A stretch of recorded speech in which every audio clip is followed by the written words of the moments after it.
Hi, and welcome to Tuesday Talk with Dave and And Phyllis.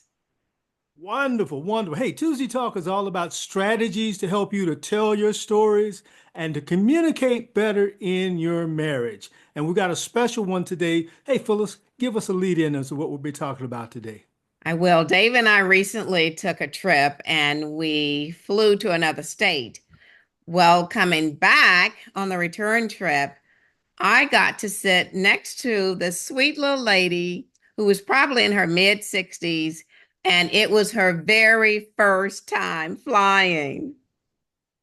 So I told Dave, I learned some lessons from her that I want to share with you today, but they're going to be a little, there'll be a little twist because the lessons I learned from her flying is will compare to you writing your story and telling your book. So lesson number one All right, I'm is excited. Here goes your 2 minutes now.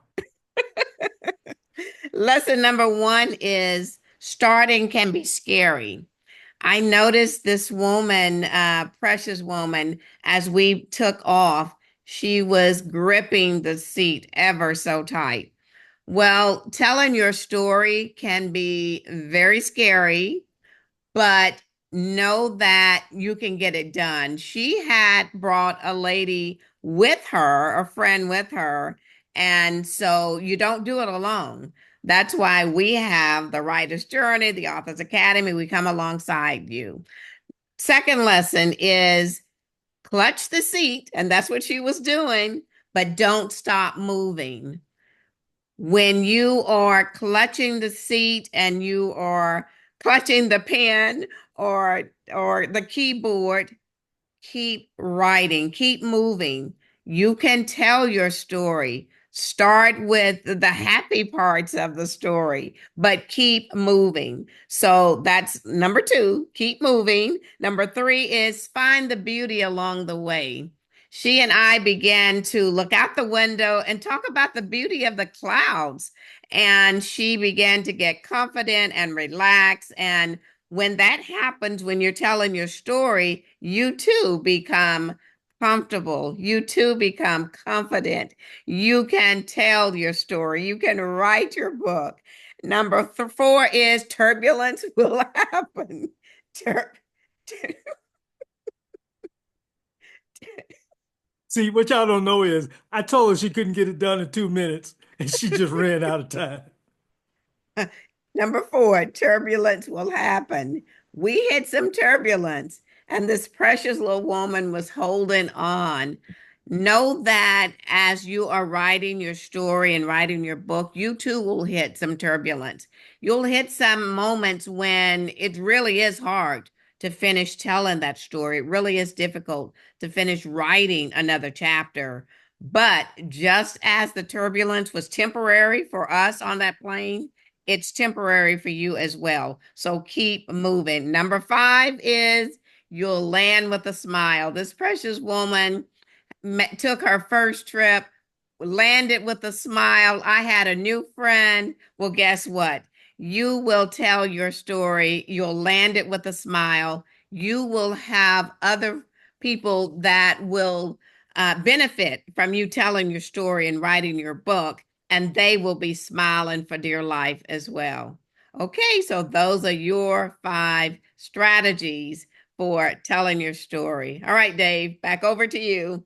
Excellent. Those are five excellent takeaways. So now, when I think about that flight and I relate it to how we operate in marriage, one of the things is before you get on a flight, if it's going to be for any duration, you spend a couple of days somewhere, a week somewhere, you're going to pack a bag and you're going to have some baggage that you're going to take to the airport.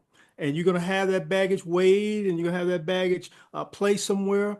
But I thought about in relationship to marriage, how many of us are carrying baggage in our marriage, right? Ooh. Now, I'm one of the people that when I pack and I'm going somewhere, I overpack and that bag is stuffed.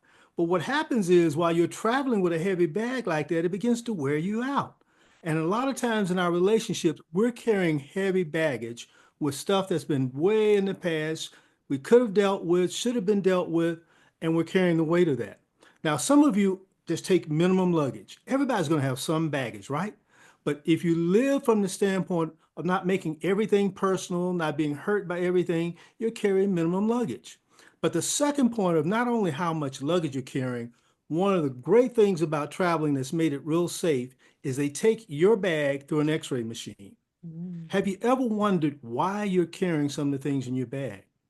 Well, in an x-ray machine, you may have told the TSA person, hey, I don't have anything in here. I don't need to declare anything. But when it goes through that x-ray machine, it will reveal everything that's in there, whether it should be there or it shouldn't. And this is something I want us to really focus on. Ask the Holy Spirit to check your luggage, to check your bag, to see what needs to be removed. We can't blame everything on our spouse. There's some things we're carrying because of past hurts, past misunderstanding, childhood trauma. Make sure your bag isn't packed with things that don't need to be there. Because just like with airlines, when you got more luggage than you can bring on, they'll charge you for that additional luggage. And carrying extra baggage in your relationship is also a burden on your relationship and your marriage. So that's my share in less than 2 minutes. Very good, Dave. Love it. Excellent, excellent. Hey, guys, we're so excited and we want to give you opportunity to connect with us in many different platforms. Phyllis can be reached at phyllisjenkins.com, phyllisjenkins.com. I can be reached at davejenkinscoaching.com. And we're both on Facebook, we're both on Instagram. Reach out to us anyway. We'd be more than happy to talk to you and help you any way we can. So, anything before we close out, Phyllis? We love bringing you these strategies, and we hope to see you back next week. Do us a favor, please leave a comment. Go on, leave a comment. Also, like it, subscribe, and share. Yeah. Hey, beautiful points. Thanks so very much. Hey, from Dave and Phyllis, thank you for listening to this Tuesday tip. Bye now.